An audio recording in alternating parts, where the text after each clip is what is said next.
to today's video a viewer requested topic of how do I motivate myself to learn how to code.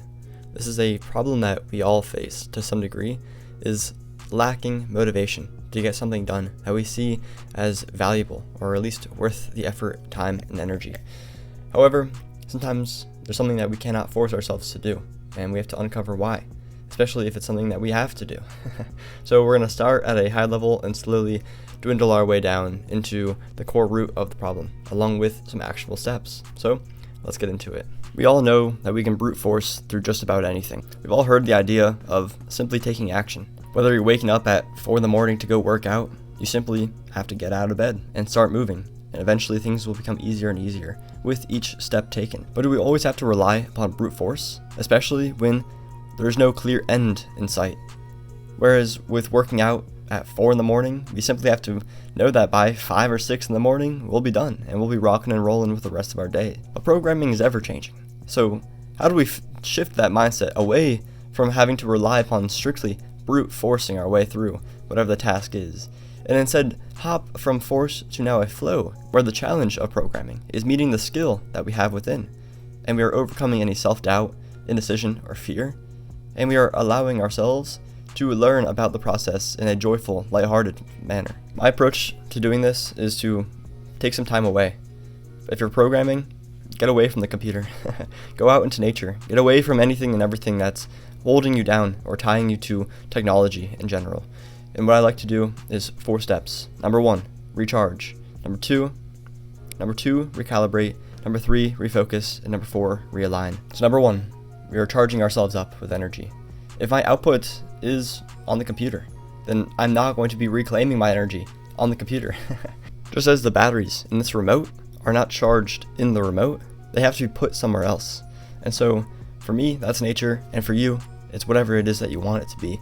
I trust that you know what it is, or at least you'll be able to take the steps of discovering what environment, what people, what circumstances, and what information you have to surround yourself with to be able to recharge yourself efficiently and effectively. Next, we are recalibrating ourselves. We are trimming away all the fat that distracts our minds, that takes us away from what we need to be doing or what we know is right for us.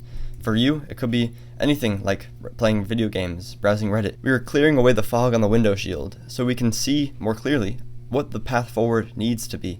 And we are finding joy in discovering that path forward. We're tapping back into that vision that we have in our minds about what it is that we want to do and how we want to grow as a result of it. And then we are working our way backward with actionable steps that take us from where we are to where we need to be. That way, when we get back onto the computer, we know exactly what needs to be done, and we can just simply sit down and do it. And by doing this, we are refocusing ourselves. Like I said before, we are trimming away anything and everything that is distracting us or filling our minds with clutter and nonsense, and we are focusing on the task at hand. And yes, you could have many tasks at hand, but so long as you're appropriately focusing yourself on what you know you need to do, then you're set. Whereas with refocusing, you're refocusing on the goal ahead. Realigning is realigning with the characteristics, the traits, and the qualities of who you need to be in order to achieve the goal. And hint, you have everything already within.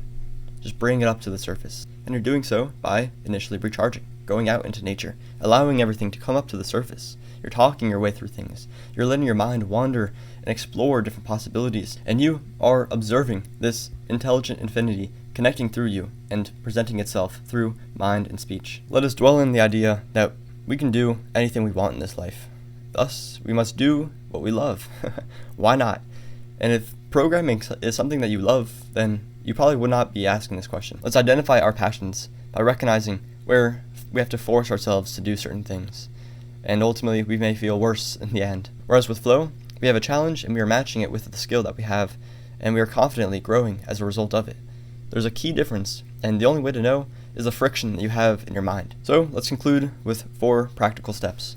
Number 1, experiment. Try different things. See what you like, see what you dislike.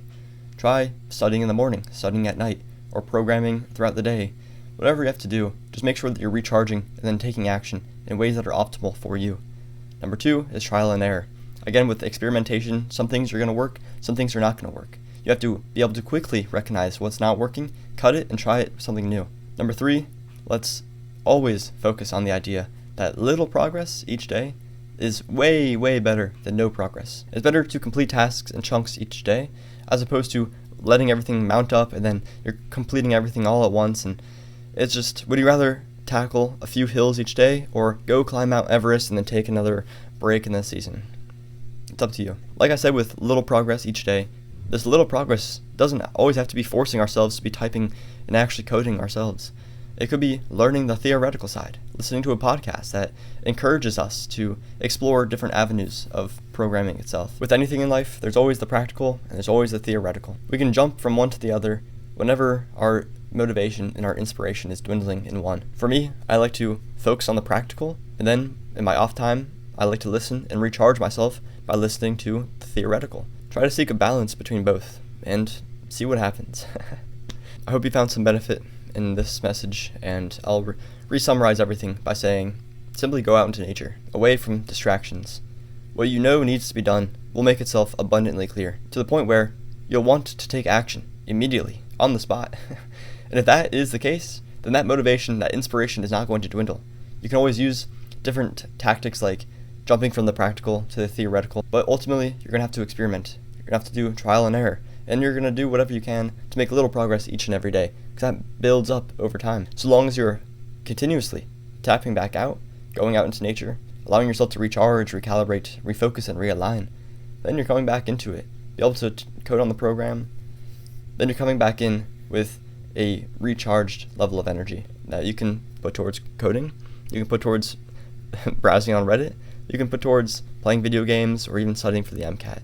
Whatever it is that you want, this is how you build that pure level of energy that you can put towards whatever you want. Utilize yourself in whatever way feels right. Thank you.